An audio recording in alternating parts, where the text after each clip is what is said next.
Welcome back to The Explainer. I am so incredibly thrilled you're here today because we have an urgent and honestly absolutely fascinating update straight from the pages of Body Art News.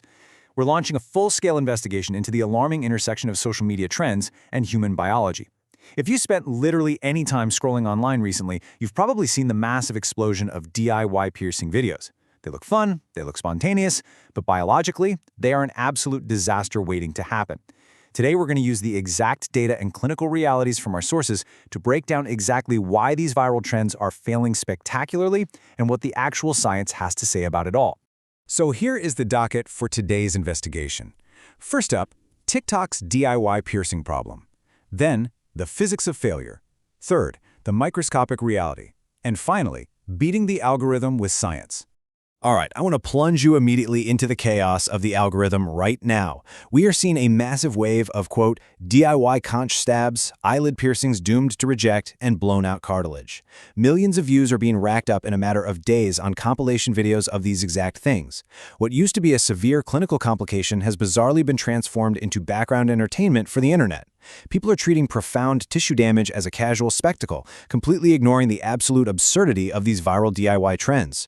Okay, let's dive into Section 1. TikTok's DIY piercing problem, the viral facade. When we actively strip away the pastel aesthetics, the soft ring lighting, and those super catchy voiceovers on these trending videos, what are we actually left with? We are left with practices that show zero respect for actual tissue biomechanics. I mean, we're seeing eyelid piercings placed in an area of constant motion. People are attempting complex industrial piercings with reused blunt needles. We've got finger piercings that are mathematically guaranteed to get slammed into door frames or caught on sweaters. People are claiming their cheap jewelry is sterilized just because they held a lighter flame to it for 2 seconds. And the anatomy planning, it's being entirely eyeballed in a bedroom mirror. It is fascinating, in the worst way possible, how severe tissue damage has been repackaged as an empowering, casual activity. Now, what's really interesting about this slide is the stark clinical contrast between the dangerous kits you see on Amazon and the evidence-based studio reality. On the viral side, you've got unknown mystery steel, externally threaded bars that literally shred your tissue, and actual sewing needles wiped down with a kitchen towel. Clinically, the standard requires ASTM F13 6-implant-grade titanium, gas-sterilized single-use medical needles, and a proper sterile field. The algorithm is convincing a massive audience that the DIY setup is perfectly fine, when scientifically speaking, it is a guaranteed recipe for failure. Moving right along to Section 2, the physics of failure, biomechanics in action. We need to drop the hammer with actual science right here. When these DIY piercings inevitably go wrong, influencers often blame it on their anatomy or just, bad luck.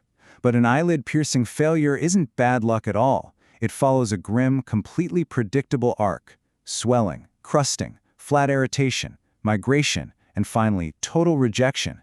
Why? Because you are trying to force a stable hole into a highly mobile structure that is biologically designed to blink 10 to 20 times every single minute. Every single blink is a shear event, and every shear event is micro-trauma.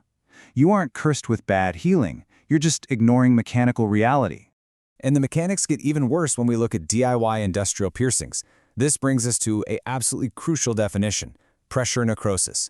This is localized tissue death caused by prolonged compression. If you eyeball 2 holes in your ear that aren't drilled on the exact same axis, and then you force a straight industrial bar through them, the var compresses one side and torques the other. Because cartilage is avascular, which basically means it has terrible blood supply, this bad geometry and asymmetric pressure create a perfect long-term irritation loop, literally starving and killing the tissue. Okay, we also need to rapid-fire bust the biggest myth on the internet right now: the piercing gun. People love these for cartilage because they're cheap and fast, but mechanically, look at the difference. A piercing gun fires a blunt stud at high velocity. It doesn't cut, it tears. It creates a heavy crush zone and traps swelling. On the other hand, a 14-gauge hollow needle creates a perfectly smooth channel with minimal crush and allows room for edema or swelling. The difference in peak force here is literally the difference between a highly controlled perforation and a small cartilage explosion. Let's move to Section 3 and see how this builds. The microscopic reality, numbers don't lie. Now we're going to shrink down to the microscopic scale to expose the invisible threats lurking in these setups. Pivoting from mechanical agitation to technical materials, we have to ask: is any flexible, BioFlex-type jewelry actually safe? The internet will confidently tell you yes, just buy the clear plastic stuff. But the clinical reality is that most knockoffs are actually untested, degrading plastics like TPU or PVC. They are not genuine medical-grade PPR random copolymers with real FDA and ISO documentation. You are putting cheap plastic directly into an open wound. And just how bad is that cheap plastic? According to the data reported by Body Art News, 1,000 ppm. This is a shock value data point that you really need to remember. When tested, those cheap plastic knockoffs frequently hit phthalate levels in the thousands of parts per million, right at or way above regulatory danger thresholds. Do you know where genuine ISO-certified Bioflex sits? Below 1 ppm. Lumping cheap knockoffs in with certified materials is like blaming implant-grade titanium for the infections caused by a cheap pair of costume earrings. Then there is the absolutely terrifying reality of reusing a needle. Every single time you reuse a needle, you aren't just adding a little bacteria. You are gambling with an exponential multiplier. Once you hit the 10 to the 5th or 10 to the 6th colony-forming unit threshold in a wound environment with poor blood flow, your statistical odds of a clinical infection spike instantly. A single-use sterilized needle starts at effectively 0. A reused needle drives an exponential bacterial load directly into your tissue. And this brilliantly illustrates the final microscopic failure, the aftercare. TikTok loves the just-use saltwater myth, but look at the chemistry here. A DIY mix of table salt in a mug routinely exceeds a 3 to 5% concentration. At that level, it acts as a desiccant. It causes chemical burns, it dries out the tissue, and creates microcracks, trapping you in a miserable inflammatory loop. Professional 0.9% saline exactly matches your natural body chemistry for a gentle, safe rinse. Precision really matters. Which brings us to our final section, Section 4. Beating the algorithm with science, professional tactics. Look, right now, to a 16-year-old scrolling at 2 a.m., all of those dangerous DIY setups look completely normal.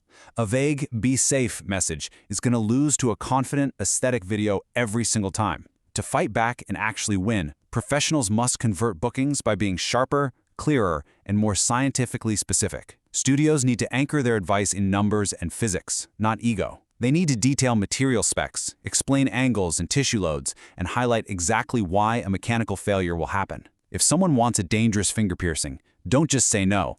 Outline the likely mechanical outcomes so you decline the project ethically and educationally. So, the crucial point is summarized perfectly in this quote from our source. When you can translate, that's gonna reject into a 10-second anatomical explanation, you stop sounding like a gatekeeper and start sounding like someone protecting skin and cartilage on purpose. You literally have to transform these viral compilation fails into actionable, teachable moments for the client sitting right in front of you. We've seen the physics, we've seen the microscopic reality, and we've seen the massive gap between viral entertainment and actual clinical safety. The algorithm is always going to reward the boldest, most shocking content, not the safest. So I'll leave you with this final provocative thought. Will you let a social media algorithm dictate the permanent health of your anatomy? I highly suspect the science we've covered today makes that answer an easy one.